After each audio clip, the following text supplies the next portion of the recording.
Man finds $2 fake baseball card, then realizes it's the real deal.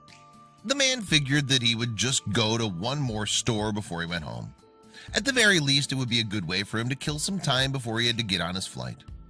At the time, he had no clue that this spontaneous decision would end up making all of his dreams come true.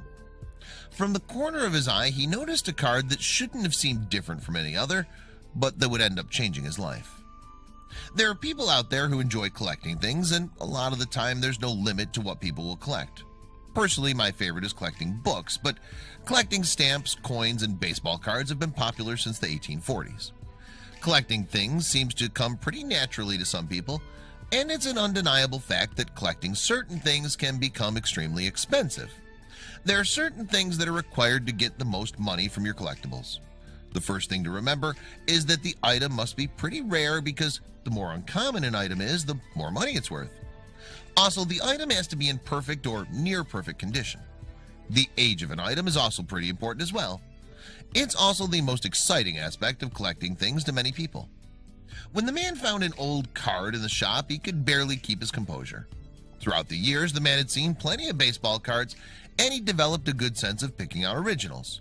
He was educated about his favorite hobby, and when he noticed something that everyone would think was fake, the man knew better.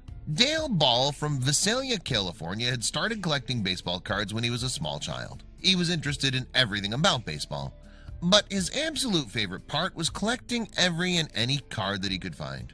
Over time, he ended up collecting an incredible number of them. He also believed that he could spot a fake anywhere, but his careful eye would give him a run for his money when he visited a store in Sparks, Nevada. While he was looking through the card collection at the store, he noticed a card of the most famous baseball player that there ever was, none other than the great Babe Ruth. The Shotwell Company had made the card in 1921, but the card was so interesting because of how rare it was. In fact, the owner of the card didn't even think that it was real, and this is why. "I can't find it anywhere on the internet. I think it's fake." The store owner explained this to Dale, and that's when Dale knew that he had to immediately buy the card. And you won't believe how much he paid for it. Dale paid a whopping $2 for the card that could ultimately change lives. And this was all because the card was assumed to be a fake, and no one thought anything more about it. Dale took the card home and immediately started the process of getting authentication. Oh my gosh, it would be an amazing card. Looking at the condition of this card, it looks really nice. A card from this era, a Babe Ruth, if you get it authenticated, gosh, $20,000 to $30,000 would not be out of the question, said a local shop owner of bases-loaded sports cars and collectibles. But Dale didn't think so. Dale believed that the store owner was estimating the price based off the E21 version of the card.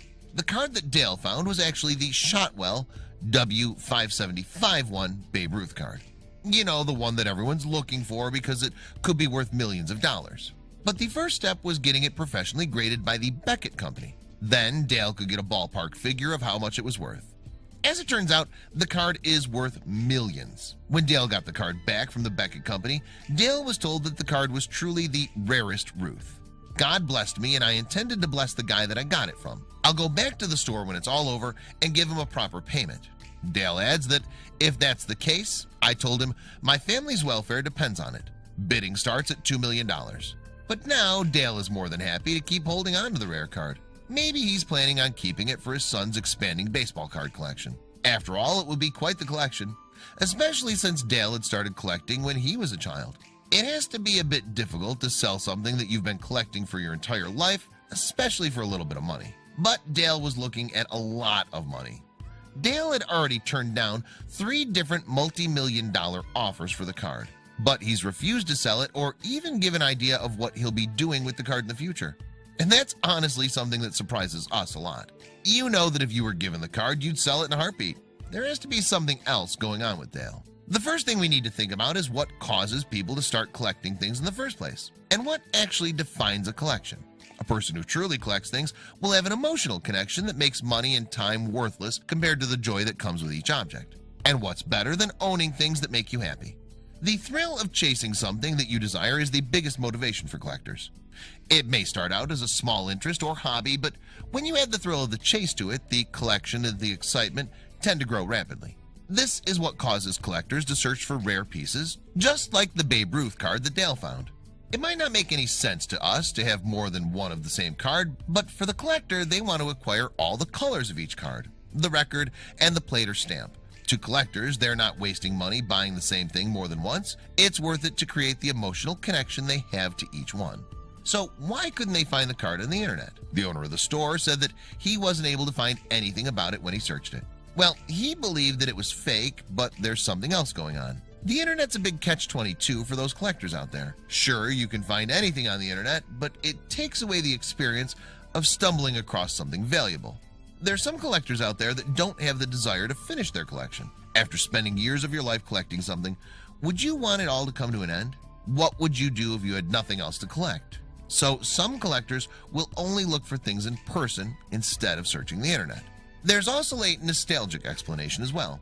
Children are expected to go through phases, and a large number of people never get out of their habit. And some choose to get back at it later in life.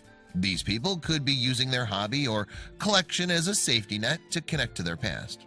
It allows them to get back to a time when their responsibilities didn't take up most of their time. People will always reminisce about their past, and this causes some people to be drawn to items from their past that are no longer produced. And in some cases, these rare items can be valuable in a monetary sense as well. Whatever reasons that Dale has for refusing to sell the baseball card for millions of dollars are his and his alone. But the world, and most definitely the store owner, will be looking out for where the rarest Ruth is going to end up.